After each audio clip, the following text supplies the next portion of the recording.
কানা চশমাটা পরে ফাটা বডি মানে স্টিল বডিটা দেখায় কাকার ঘর চলে গেলি দুজনে পাঞ্জাবি পরে অ্যাকশনটা মারে এরপর ভিডিও শ্যুট করতে বেরাবো তো চলো মোটর সাইকেল নিয়ে বেরাই গেলি তিন খুঁড়া মিলে তো ভিডিওটা তোমরা কন্টিনিউ দেখতে থাকো বুঝলে না। আচ্ছা তুই ওকে বলে দিচ্ছিস না কেন যে তুই ওকে ভালোবাসিস? প্রপোজ করে দি। ক্যামেরাটা ঘুরাই আমিও তোমাদেরকে দেখান দিলি আর অ্যাকশনটা দিয়ে দিলাম একটুকু। ভিডিও শ্যুট করার জায়গায় চলে এসেছি, কাকা বলছে ওই দিকটাই ভালো হবে।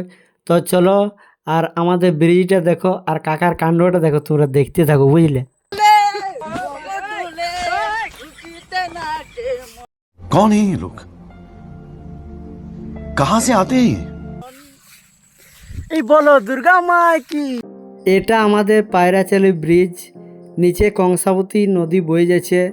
তার সাথে আমরা তিন কাকা হইব এখানে শ্যুট করতে চলে আসছি একটা দুর্গাপূজার গান সেই লেভেলের।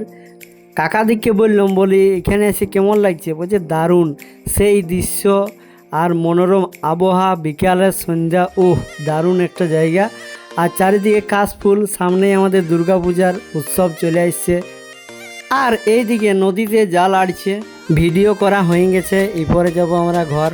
তো চলো এই দিকে ঘোড়াটা নিয়ে তিনজনে চাপিয়ে এরপরে যাব। সন্ধ্যার সময় ব্রিজের উপরটায় কেমন লাগছে তোমাদেরকে আরেকবার দৃশ্যটা দেখান দিলাম। তো আমার মিনি ব্লগটা কেমন লাগছে অবশ্যই তোমরা কমেন্ট বক্সে জানাবে আর ফলো করতে ভুলবে না। তো টাটা গাইস, ভালো থাকবে, সুস্থ থাকবে। তো পরে নেক্সট মিনি ব্লগে দেখা হচ্ছে।